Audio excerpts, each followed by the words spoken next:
Hello and good evening. My name is Alyssa Zaragoza, and today I will be discussing and analyzing Arizona's language development approach. This analysis will be done in 3 parts. The first portion of the video would discuss terminology and how the state of Arizona defines an English learner and what instructional programs are in place for them.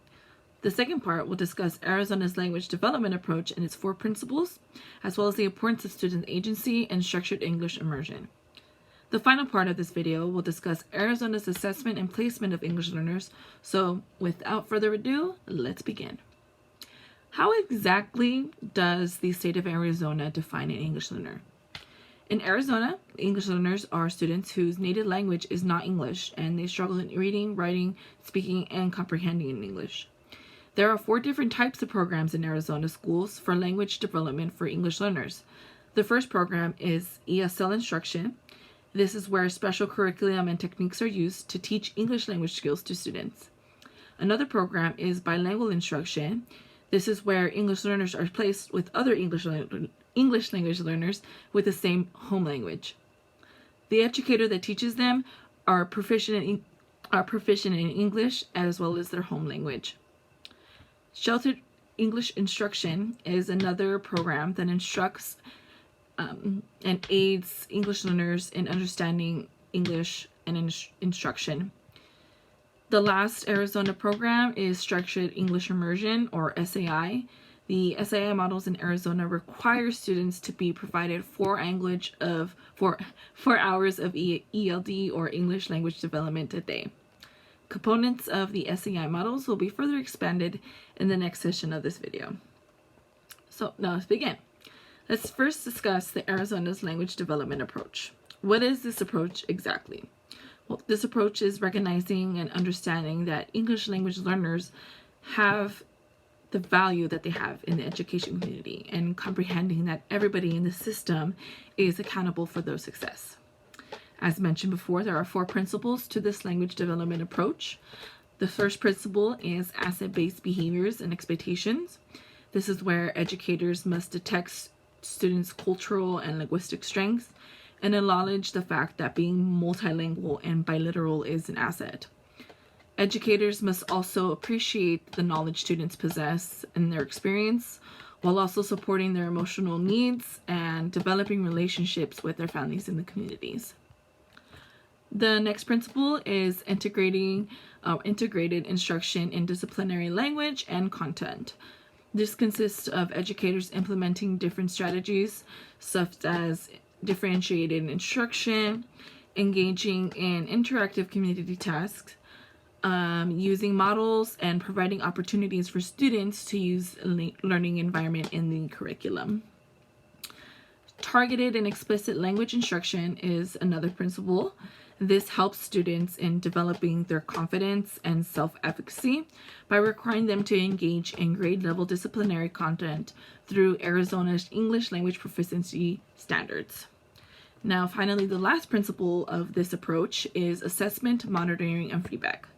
And of course, this is used to monitor the progress of the English learners through the proficiency standards, diagnostic tools, as well as formative and summative assessments. These principles are not only used in all instructions, but especially in SEI instructions.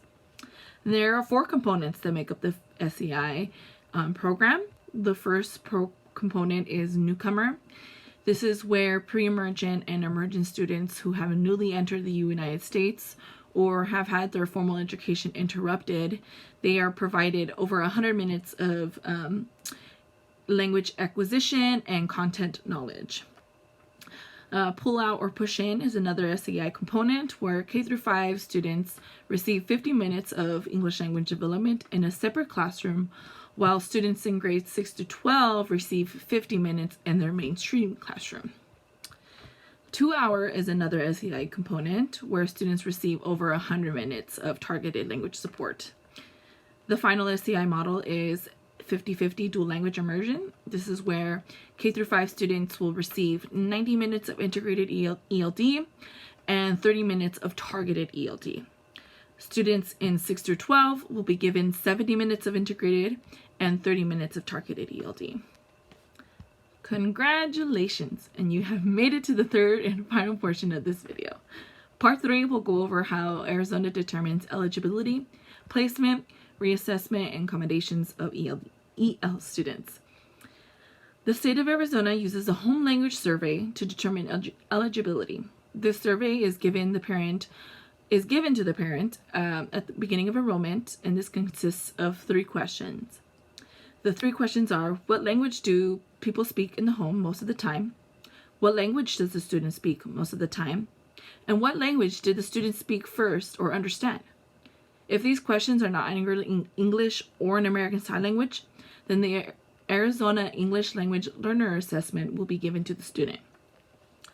When taking the Arizona English Language Learner Assessment, there are universal test administration conditions or accommodations provided to all of the students.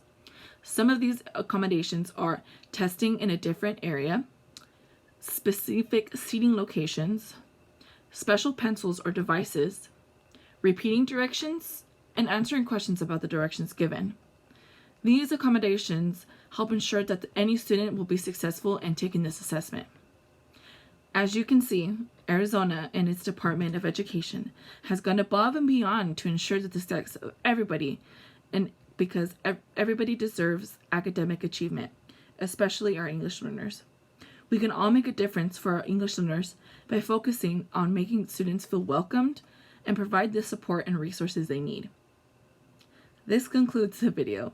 For more information or questions, please comment down below or visit the Arizona Department of State Education. Thank you and have a great day.